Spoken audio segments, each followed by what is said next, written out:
निर्णायक युद्ध करी निर्णायक युद्ध करी निश्चित भाव में तपस्या की परास्त करी आउ सीता को सबुदिन भगवान की जय।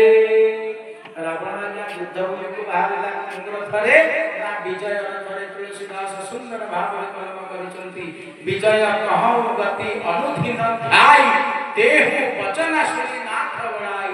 जेतबेले विजय रथ को आनी रावण विजय रथ प्रवेश करी युद्ध भूमि से पहुंचला।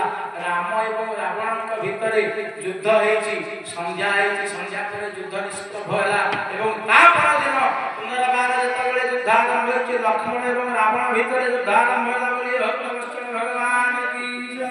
केही वर्णना करते रावण मध्य मूर्छित करिछि लक्ष्मण को नहीं कि किंतु तुलसीदास श्री रामचरित मानस से संपर्क में वर्णना करा जाय नहीं। लक्ष्मण एवं रावण भितर जेतबेले युद्ध होइछि युद्ध रे जेतबेले रावण गति अधिक होइछि जांबवान आसिछथि रावण को गोटे जांबुरा